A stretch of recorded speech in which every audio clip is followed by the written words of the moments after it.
she's having to deal with the trauma of people just making completely false allegations about her. How's everybody doing? My name is Anthony Brian Logan, and today we got to talk a little bit more about the Carlee Russell case.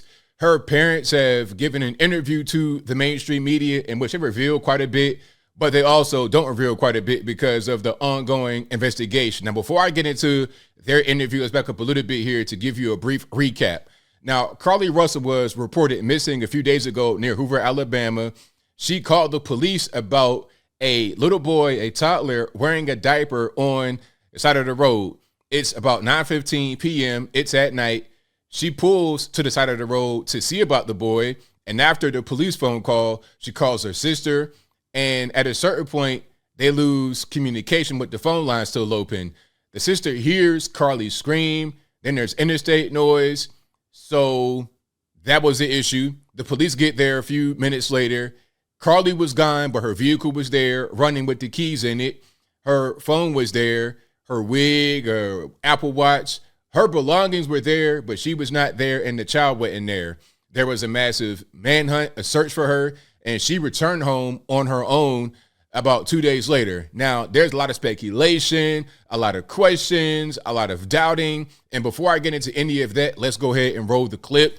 If you want to see it in full without my commentary, link as always will be in the description. If you're on IG, visit a link in the bio, go to the corresponding article on the website. But without further ado, let's go ahead and roll it.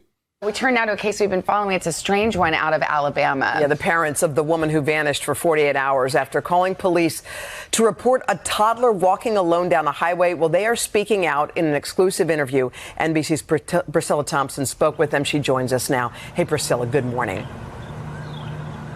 Hoda, good morning. As questions around this case intensify, the family is urging the public not to speculate, saying that it's upsetting to Carlee, and right now their focus is on her physical and mental well-being.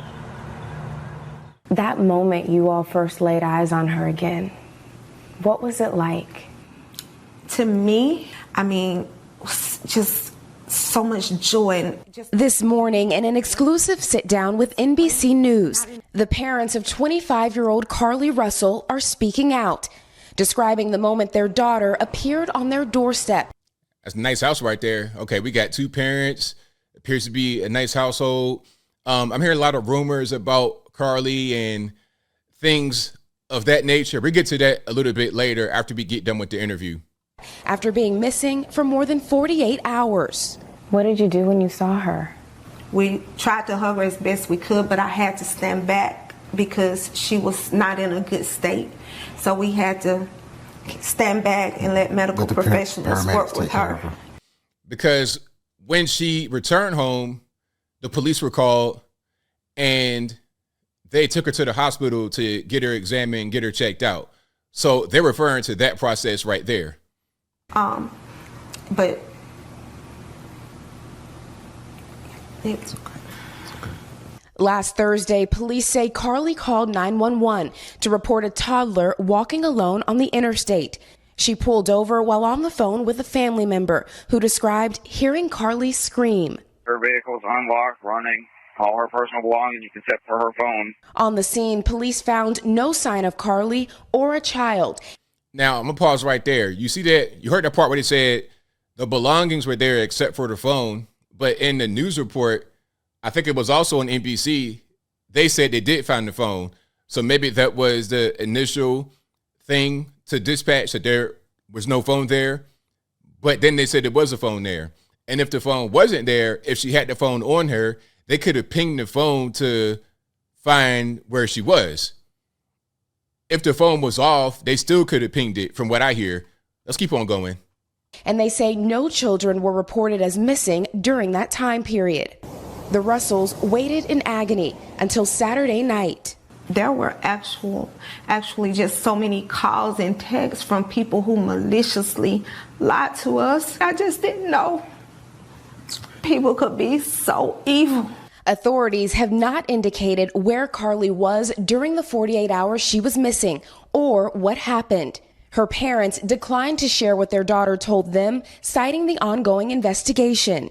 And can you tell me, What happened Saturday night? Did you just get a knock at the door? Anything leading to the case itself, we can't discuss that. But they say speculation about the circumstances surrounding Carlee's disappearance are only making things worse. She's having to deal with the trauma of people just making completely false allegations about her. Her family now urging the public to let the investigation play out, but mentioning an abductor. Her mother asking to read a brief message to the public.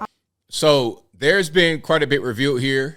The first thing is that there's an ongoing investigation. So they're trying to figure out who did this. Some are going to say they're trying to figure out if it was true or not. But from what they're saying, they're trying to figure out who did this, where they are. They may not want to say everything because that could alert the particular people or persons involved if that's going on. And also that there was an abductor. She's saying there was an abductor. All right. Now, again, she can't really say too much about the case, but she is saying that somebody did abduct their daughter. Let's continue. Carlee has given detectives her statement so that they can continue to pursue her abductor. Do you believe that there's an abductor still out there? Absolutely. Absolutely. NBC News has reached out to the Hoover Police Department to ask whether they're looking for an individual involved. Police have just said they're following up on all information provided by Carlee. And when I talked to you all on Saturday, you also said your daughter is a fighter and she would find a way back to you. I felt that in my heart. Is that what happened? She did. She found her way back to us. However, we can't discuss the details of that. But they say one thing is clear. Do you believe she was fighting for her life? Oh, she definitely fought for her life. There were moments when she physically had to fight for her life, and there were moments when she had to mentally fight for her life. But she made it back to you. She made it back. Now you got to ask yourself this question, because, you know, people are saying that she's not telling the truth, all this and that. It's like, why would the parents get on television and say all this stuff if it's not real? You see what I'm saying? Because now we're going way too deep. There's going to be an investigation. There is investigation going on right now. And if they figure out that this is all fake, then you see what I'm saying? They have to understand that it could go that direction.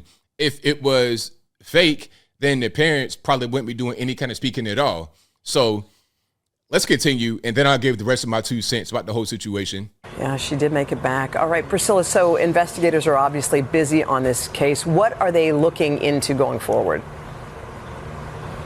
Yeah, Hoda, right now they're analyzing that initial 911 call and also that traffic cam video showing that car driving on the interstate very slowly with its flashers on, believed to be Carlee's car. And of course, they're looking at the evidence from the crime scene, including the car and her cell phone, which was found on the roadway nearby. There it is. You see, because people said that, oh, well, the phone wasn't there because it said it to the dispatch. The phone was not in the vehicle, but the phone was on the roadway, which tells me that she had the phone on her, seeing about the little boy, and then she gets attacked from behind, and then they take her and a little boy, because the little boy is probably used as bait to get her out there. That is not uncommon. I've heard about that before. Let's keep on going. Police say that they have been able to account for all of her steps leading up to her disappearance, but those 48 hours when she was gone still remain a mystery. Hoda? Yeah, leaving behind her phone, her pocketbook, and all those things, a lot of things that investigators are looking into. Priscilla, thank you. All right, so there is the update from Carlee's parents. There's a lot. There's a lot I want to say. I just want to address those who say that this story is fake. I understand why you think it's fake. I understand. Because it seems crazy, right? A baby being used as bait to kidnap somebody, to traffic somebody. I mean, that'd never happen, right? I mean, there's movies about stuff like this, like, I don't know, Sound of Freedom, talking about child trafficking. You think that they can't use a trafficked child to lure somebody to the side of the road, a woman especially, get her in a vulnerable spot, kidnap her, rob her, possibly bring her into trafficking. Human trafficking is real. Kidnapping is real. People are out there. They're very crazy. They do things like this. I've seen this kind of case before where this same scenario played out, and I've seen it in real life. I've seen it with my own 2 eyes in person. I've seen it. So it does seem crazy, but it can happen. My gut tells me that this story is real. My gut also told me that Juicy Smollett was fake from the beginning. There's been so many fake cases that I understand the hesitance to believe this. I get it.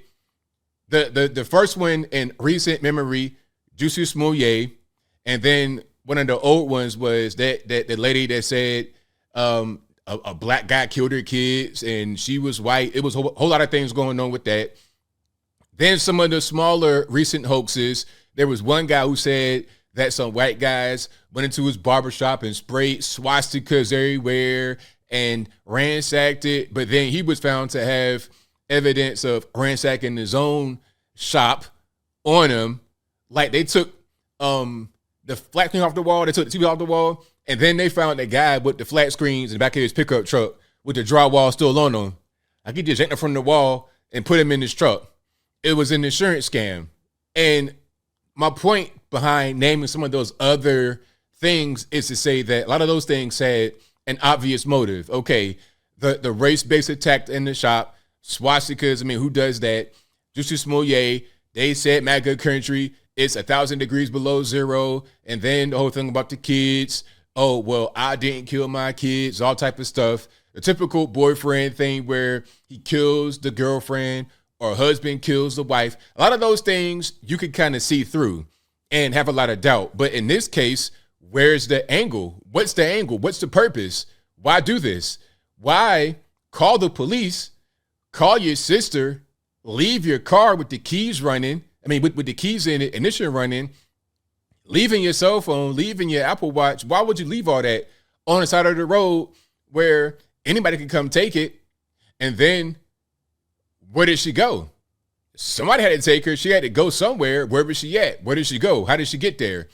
I think this case was legitimate, but I understand those who think it wasn't legitimate. And I think the parents are being truthful. And I'm just glad that she is back. I'm not going to say that she's okay because, you know, dealing with a kidnapping, possible human trafficking, that's going to be traumatic regardless of whether you make it or not. I'm just glad she's back. I understand those who don't believe it, but I think this case is legitimate and it is believable. And I think we're going to find out more as the days and weeks progress. But I think I'll leave that right there for now. And what say you? How do you feel about this case? Do you think it's legitimate, illegitimate? How about Carlee's parents? Do you believe what they say? Do you not believe what they say? If you don't believe what they say, then what's your opinion about what the real story is? Because let's be clear, all we can do here is give opinions. It's neither right nor wrong because we don't have the evidence to back it up. But whatever your thoughts on any of this are, please let me know in the comments below. You guys know where I'm at. I believe this story. From the beginning, in my gut, I believed it. The same way a lot of other stories I didn't believe right away. Juicy Smollett, right away I knew it was fake. A lot of these things I knew were fake or I knew were real. I follow my gut. And 9 times out of 10, when I follow my gut, I'm not wrong. But whatever your thoughts are, please let me know in the comments below. And that's all I got to say for this video. If you like what you heard, please comment, rate, share, and subscribe. Peace.